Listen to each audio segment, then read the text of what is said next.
Okay, ladies and gentlemen, we are still busy with chapter 4, Transient Heat Transfer. This chapter has a few parts. We've completed the first part, which is the lump system approach.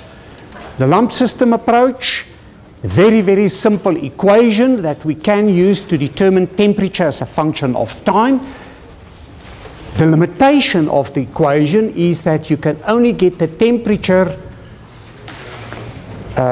at a point, and it would be representative of the temperature everywhere in a body. Okay? So you cannot determine temperature differences in a body. That's a lump system approach, and it is valid when the internal resistance is about 10 times smaller than the external resistance. The internal resistance, the conduction heat transfer; the external resistance, the convection heat transfer. The part that we are busy with now, paragraph 4.2, is long plane walls, long cylinders and spheres.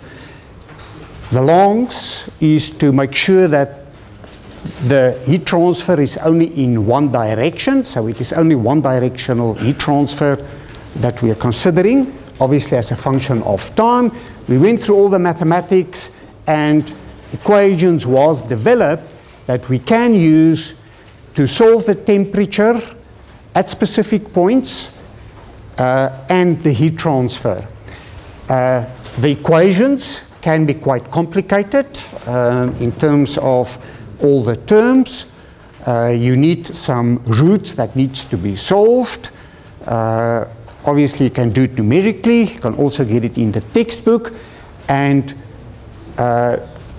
you can make it easier, or we've seen that if tau, the non-dimensionalized time, is larger than 0.2, then the accuracy of the equations would be 2%. So, all of you in the test and the exams would hope for problems that I'm going to ask you for a tau larger than 0.2. If that's not the case, then you have a little bit, then you do have problems, because then theoretically you need to also include the other terms. In the textbook, the solution is given for n equal 1 only. So it's only for the first term of the Fourier series that needs to be determined to get the temperature. We've looked at different problems, and the problem that we've considered with the past 2 lectures is problem 459. And we're still not finished with it. We're still going to spend some more time on it. So problem 459, just to remind you again, is a beef carcass, 65 kilograms, initially at a temperature of 37 degrees Celsius, a mass of 65 kilograms, thermal conductivity alpha and Cp given. They tell us we can assume that we can use a cylinder with a diameter of 240 and a length of 1.4 meters.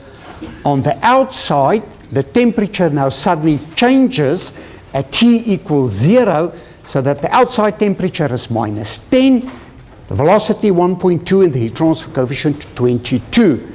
Now they ask us determine, firstly, how long will it take for the center temperature to reach 4 degrees Celsius? That's the first part of the question. The second part is to determine if there will be freezing, so if any part of the carcass would get to 0. And thirdly, the heat transfer amount, and then I had the average heat transfer rate and also the cost of electricity. Okay, so we've done that. What's going to be different now is I'm going to show you how to use the Heisler charts, okay, which is the graphical method of doing it. So there is the chart for a cylinder. Lloyd, if you can zoom on it for us, please. So that is figure 4.17, and I'm going to make it a little bit larger so that I hope you can see it a little bit better. That is the first part of the chart, okay, the top one. The chart has in it 3 different sections. Okay. So what you will see is that on the Heisler chart, we have theta 0, okay, as a function of the non-dimensionalized time tau. Okay. And there are lines for 1 divided by the Biot number. Okay. And the non-dimensionalized time is defined there. It is given for us as t0 minus t infinite, ti minus t infinite. Okay. So let's look at that and see if we can solve the same problem as with the last 2 lectures, as the previous lectures, but using the Heisler charts. Right, here we see the Biot number, and we can calculate that 1 divided by the Biot number, which is equal to k divided by h r0, and then we know which lines we should use. Okay. Then it has also been asked to determine how long it will take for the center temperature to reach 4 degrees Celsius. So if you look at that term there, you can calculate that. So if you've got the non-dimensionalized temperature and 1 divided by the Biot number, we can get the non-dimensionalized time, and we can solve directly from it the time in seconds. You see? So that's the strategy that we're going to follow. So let's start by calculating 1 divided by the Biot number is equal to k divided by hr0. Remember, r0 is the non-dimensionalized characteristic length. It is differently calculated than using the lump system approach. In the lump system approach only, we calculate this dimension as the ratio of the volume to the surface area. Okay. So K is equal to 0.47. The heat transfer coefficient is 22, and R0 is the radius, which would be 120 millimeters. Okay. And if we calculate it, it is equal to 0.178. Okay. So we can go and look for that line on that curve. The other thing that we can also calculate is theta. Theta, what does that 0 mean? At the center. That's a nomenclature that we use. So that would be the temperature at the center minus T infinite, the initial temperature minus T infinite. Okay? So the question is, how long will it be before the center temperature, remember the temperature is at 37 at T equals 0, how long will it take before that temperature decreases to 4 degrees? That is the question. Okay, minus the temperature on the outside is minus 10, divided by the initial temperature is 37 minus 10, and the result of that is equal to 0.298. Okay, so on that curve we have 2 of the non-dimensionalized groups, and it would be relatively easy to, from the curve now, go and get the non-dimensionalized time. Okay, so if we now look at figure 4.17 A, what would you say if you look at that figure? 1 divided by the Biot number is equal to 0.178. Okay. 0.178 would be between those 2 lines there, that line there of 0.1 and 0.2. Do you agree? Okay. And theta is about 0.3. So we have to go up there. And there, if you have good eyes like I have, you will be exactly, if you take some time and you look at it very, very carefully, you will be able to not only zoom in on the line of 0.178 or 0. You will not, between the lines of 0.1 and 0.2, you will be able to get the line of 0.178, and then also that non-dimensionalized temperature of 0.298 exactly, you'll be able to read it from there. You agree? Okay. And exactly 0.4. Okay. And if you go and try it on your own, you will quickly realize what the problem is. You know, the lines in some cases are very, very close to each other, so it is very, very difficult to get a resolution. And I don't think it would be possible for many of you to say, you know, the value is 0.387 or something like that. It will be very, very difficult to do that. Okay, so the non-dimensionalized time, about 0.4, and the non-dimensionalized time, if we go back to the graph, remember, there it is given to us what it means. It is equal to alpha multiplied by the time divided by R0 squared. Okay. Alpha t divided by R0 squared. Okay, we've got the non-dimensionalized time. Alpha is equal to 0.13 multiplied by 10 to the minus 6 divided by the time that we want to solve, divided by the non-dimensionalized, by R0, which is equal to 0.120 squared. And from that we can solve the time as 44,308, or about 12.3 hours.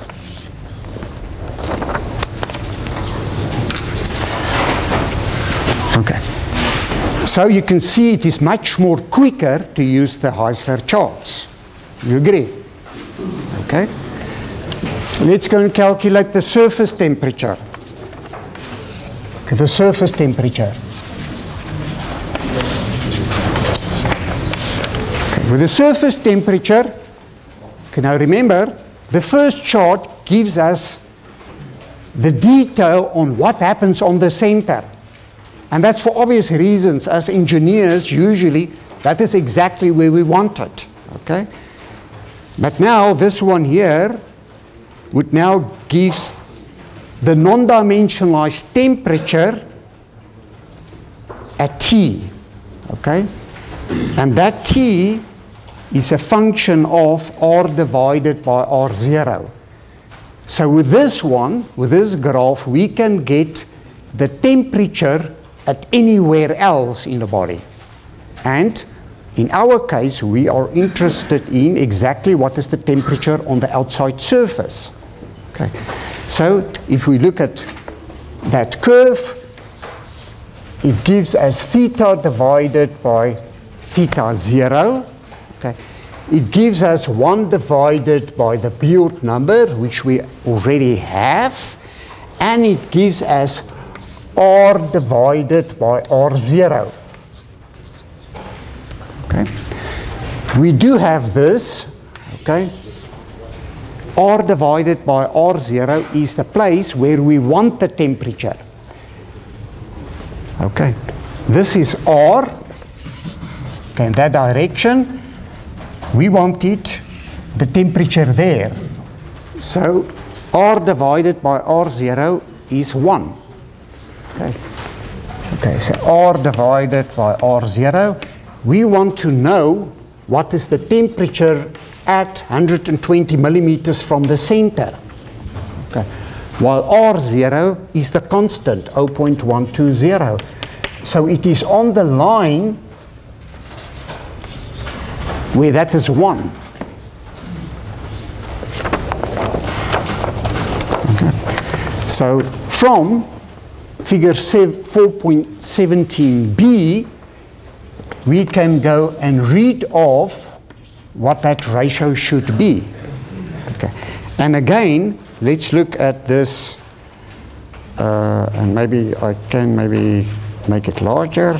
Let me see.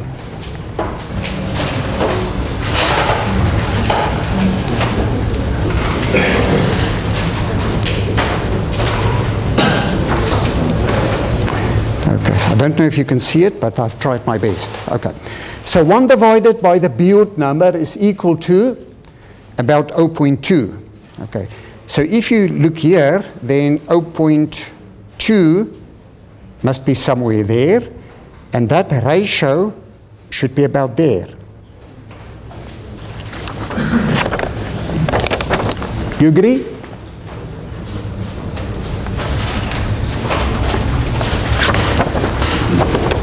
about 0.17.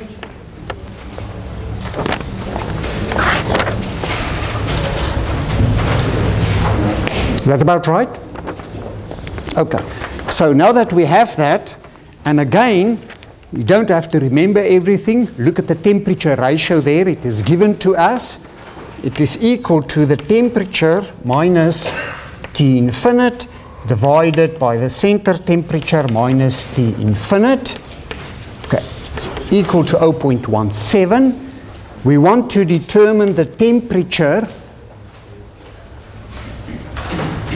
We want to determine the temperature at R0 on the outside minus 10 divided by the temperature at the center. Temperature at the center would be 4 minus 10, and then we can get the temperature on the outside, which is equal to minus 7.6 degrees Celsius.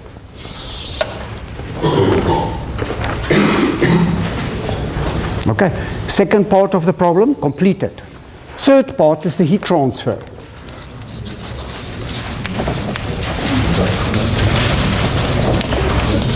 Okay, let's look at the heat transfer graph. It gives us Q divided by Q max. Okay, Q divided by Q max. And it gives us as a function of Biot number squared multiplied by tau, and as a function of Biot number. Okay. Now the Biot square multiplied by tau, Biot is equal to 5.62. Square multiplied by the non-dimensionalized time is 0.4. So it should be at about 12.63. 12.63. And the Biot number. Okay, where did I get that value of 5.62? Because 1 divided by the Biot number we've already determined is equal to 0.178, which means that the Biot number is equal to 5.62. So that is very simple. So on this graph, we are looking for the Biot number, which is equal to 5.62, and we are looking for that ratio of 12.63. 12.63. And then we can determine Q divided by Q max. Go and try it for yourself. Okay. About 12. There's 10. That would be 20. So it should be in between that. There's the line for 5. Okay. So it should be about there. You agree? Where the hand is, can you see it? Somewhere there. And if you have such good eyes like I do, it's 0.85.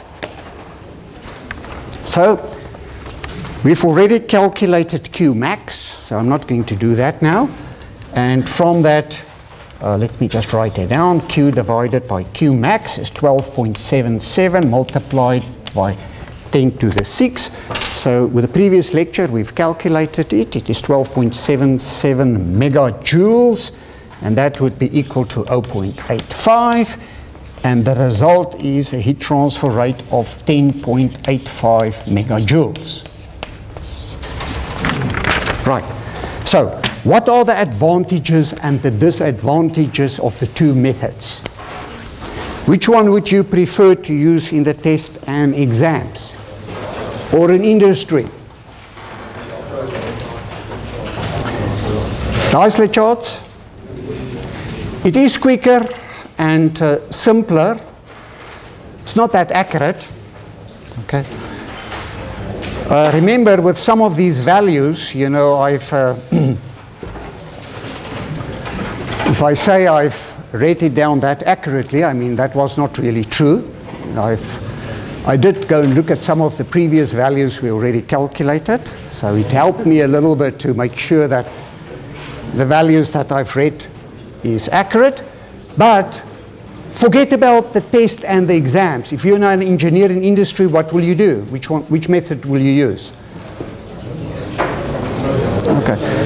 Well, I think the answer is it depends on circumstances. It depends if you just quickly want an order of magnitude calculation. The problem with many calculations is that it's, as you know, it is very easy to make an error very, very quickly. So in most cases, it actually makes sense to do the calcs and then just go and check yourself on the Heisler charts. Okay.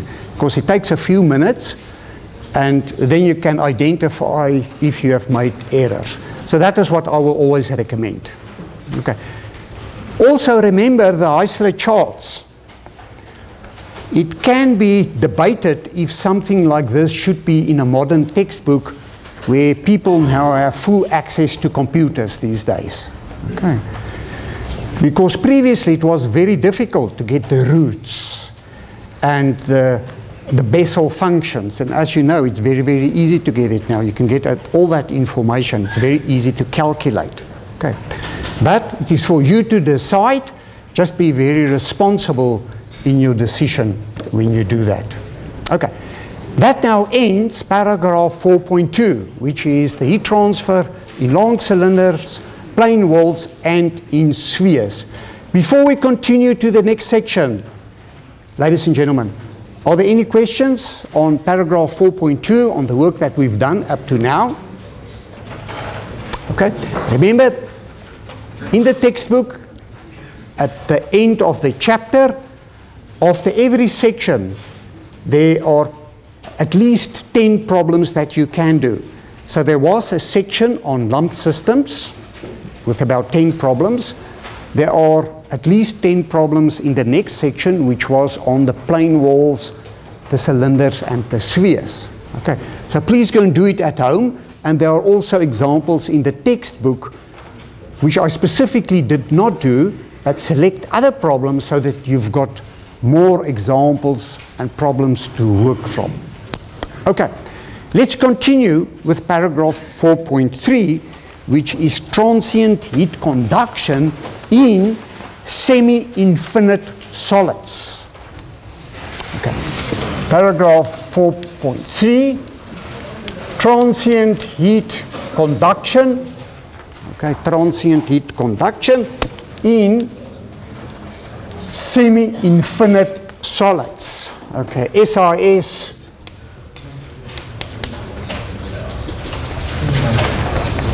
Semi-infinite solids. Transient heat conduction in semi-infinite solids. Now, what is a semi-infinite solid? Let's start by defining it. Okay. The first thing, it is an idealized body.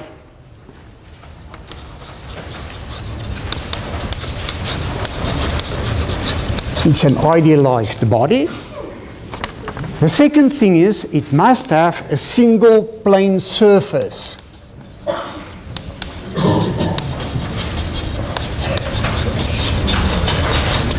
Must have a single plane surface, and then it must extend to infinity in all directions.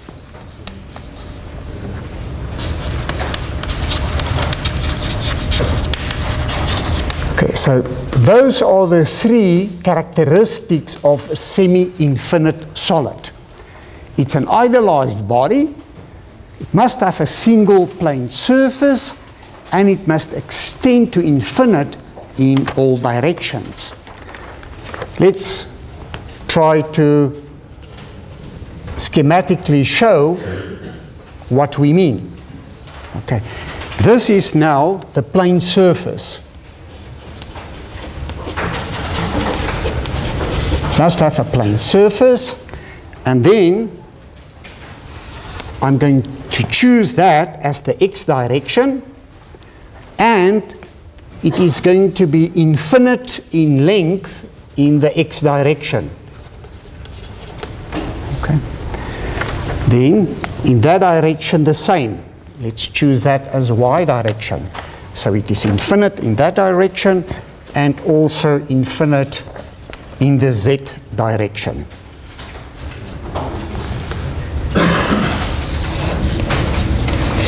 Infinite and infinite. Okay. But very importantly, this is the plane surface. Plane surface on a body that extends to infinite in all directions. And the characteristic that we're going to use is that this surface is going to be at a temperature Ts. Okay, so the temperature of the surface, the single plane surface would be Ts, in comparison to that of the body, which is Ti.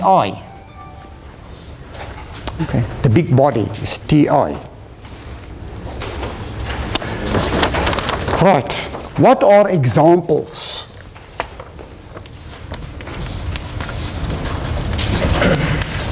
of bodies that we can say will have these characteristics?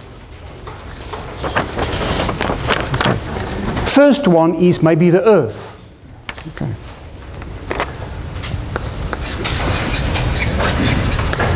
If we look at the Earth and we are interested in what happens close to the surface of the Earth, you want the temperature, look X, okay, so you want to see how the temperature behaves close to the surface as a function of time. Then any type of thick wall, also temperature as a function of time.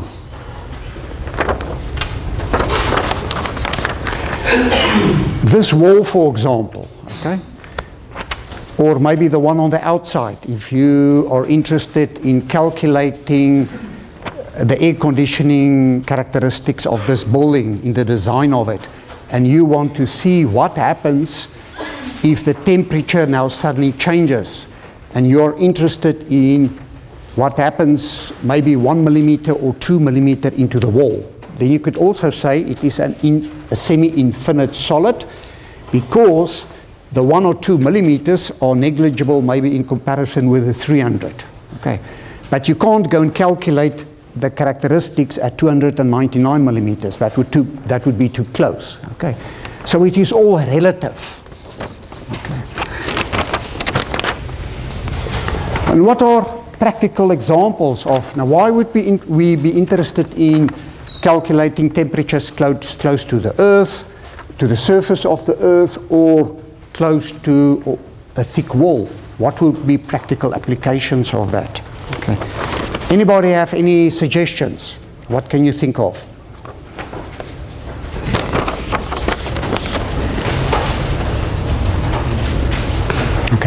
Okay, we do not have it a lot in South Africa, but in many parts of the world we have very bad weather, as you know, and people rely on services. Okay, so they need water, they need gas, electricity, and in many cases those are under the earth. Okay, so the question would always be, what should the depth be so that the water doesn't freeze, for example? So that would be one practical application of cases where we would like to know how does the temperature behave as a function of time. Okay. Others would be in the treatment of materials. If you've got a thick cylinder with a large diameter and you would like to do treatments in terms of heat transfer type, where you want to increase the hardness of that by using different types of techniques, changing the temperature as function of time, also exposing it to different gases, then you would also like to know how the temperature behaves as a function of time.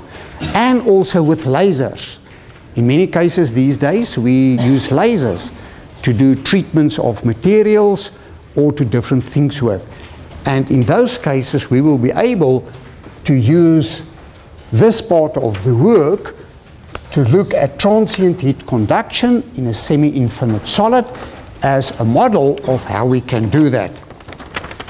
Right, now again, in terms of where do we start? We start with the beginning, and that would be with the energy equation. Okay. And the energy equation for this problem would be ddx of k dt dx plus ddy of k dt dy plus ddz of k dt dz plus E-gen is equal to rho c partial dt dt.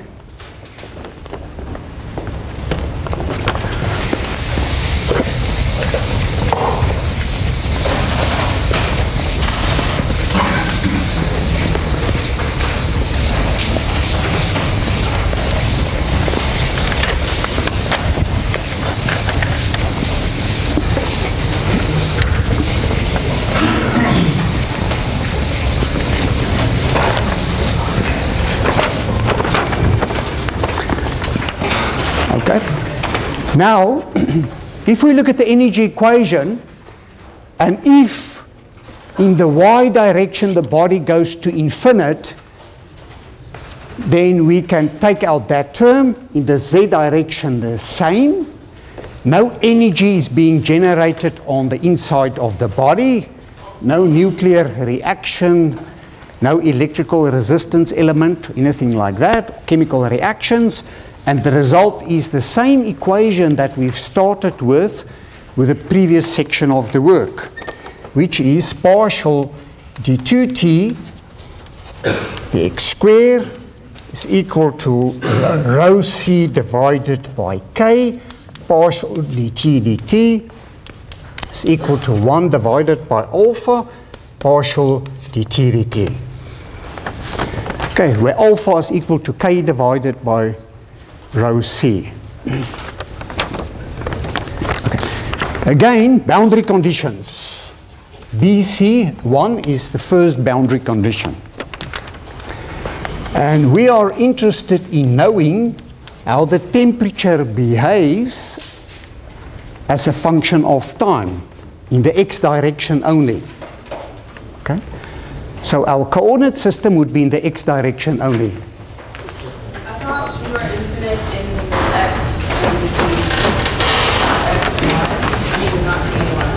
Sorry, Dextina, I can't hear you very well. So, in the example, I thought that you said that we were infinite in x and in z, but we neglected z and y. Yes, what we are interested in knowing is how the temperature behaves in the x direction only, so in terms of depth, but not in the y and the z, because in the y and the z directions, we have a plane surface, and the temperature of that surface is Ts. So we are not looking at temperature gradients in the y direction or the z direction. It's only the x direction. Okay, right. Okay, so boundary conditions would be the following. At x equals 0, what happens when x is equal to 0? The temperature would now be Ts. It's a constant. Okay, that temperature is being held constant. It's our first boundary condition. Second boundary condition would be the temperature now where x goes to infinite as a function of t would be equal to, so if x goes to infinite, what will this temperature be? It will be Ti. Okay. Okay, that's the second boundary condition. And the third one is the initial condition. And the initial condition would be the temperature when time is equal to 0 be equal to Ti. Okay, the surface temperature is equal to 0. Not the surface temperature. All the temperatures on the inside of the body would be Ti. Okay. So those are the three boundary conditions, which are now different than the boundary conditions of what we've previously considered with the previous problem. Okay. You happy with that? Okay. Now let's look in terms of how do we get a solution for this equation. Okay. Now this approach was different because the separation of variables cannot be used in this case, because you will find the equations doesn't work because the medium is infinite. There's a question? So, TS, that's when x is equal to 0, right? TS is when, yes, when x is equal to 0. That boundary condition says for every x. Which boundary condition? Sorry, the initial condition. The initial condition? For every x at the time 0, the temperature is Ti. Yeah. Why shouldn't it be for x greater than 0 if at x equals 0 is TS? Okay, do you mean you want to say x larger than 0? Like that? Yeah, okay. You can do it like that. Okay. So for all the x's larger than 0, the temperature is equal to Ti at t equals 0.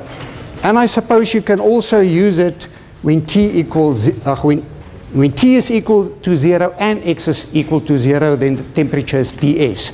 So that is another boundary condition that you can use. Okay, but you will see that three boundary conditions are needed, and I cannot remember the mathematical details of all of it, but maybe in this case it works better to use that one from a mathematical point of view. Okay, so now in terms of the solution of this thing, what the authors now did, or the people that solved this problem, is to say that, listen, what we need to do is, let's convert the partial differential equation to an ordinary differential equation. Okay. So that is the strategy. Partial differential equations to an ordinary differential equation. And this was done by using a similarity variable.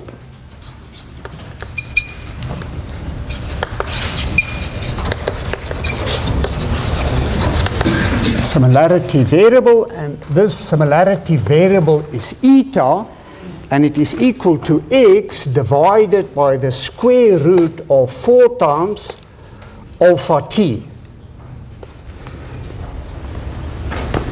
Okay. Now what happens with this similarity variable, just get some chalk. What happens with this thing is that it actually now takes x and t into one non-dimensionalized group. Okay. Because remember, with that partial differential equation, x, or everything, is a function of x and t. Okay, two things. Okay. So by doing that now, that partial differential equation can now be written as an ordinary differential equation looking like that.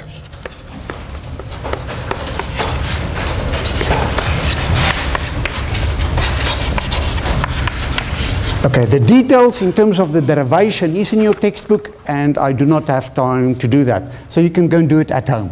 Okay. So by using that similarity variable in the ordinary differential equation, you can do the substitution, and now you're going to end up with an ordinary differential equation, okay, where t is a function of eta only.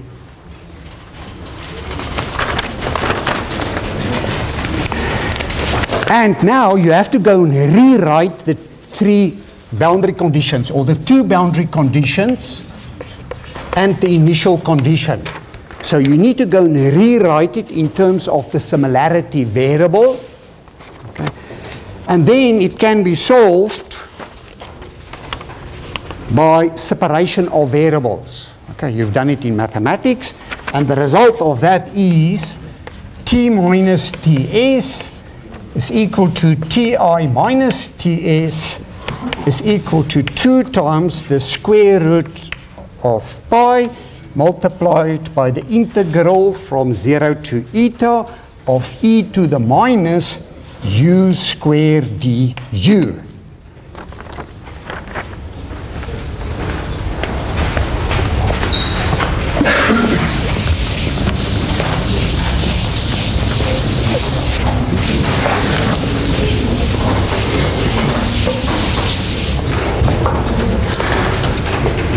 Now, where does this u now come from?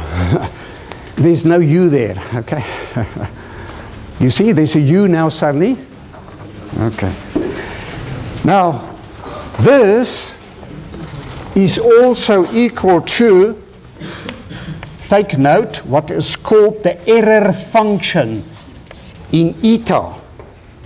ERF, E-R-F, the error function. I'm going to explain it to you just now. Well, that error function can also be written as 1 divided by the complementary error function. Okay. Now it has a C. So the error function is equal to 1 minus the complementary error function. And this, in your textbook, is equation 442. Okay. Now, where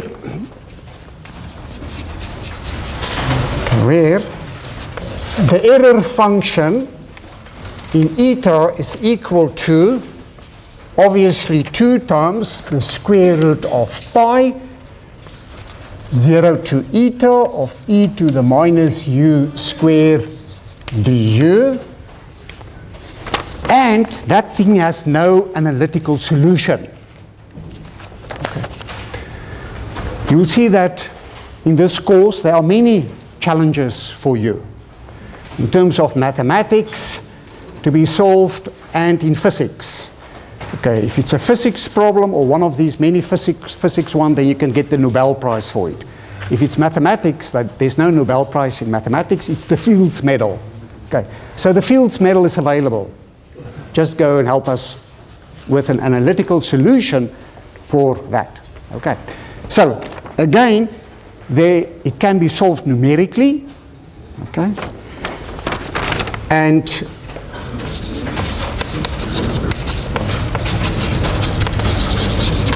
okay, so this thing can be solved numerically, and the results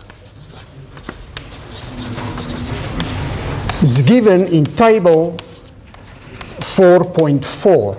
If you can keep that for us there, Lloyd, for a second while I get that table in the meantime.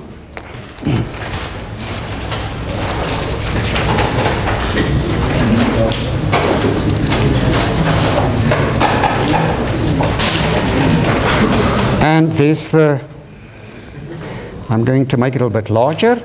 You'll see table 4.4. Take note, not the results for the error function, but it is the results for, take note, the complementary error function. Okay.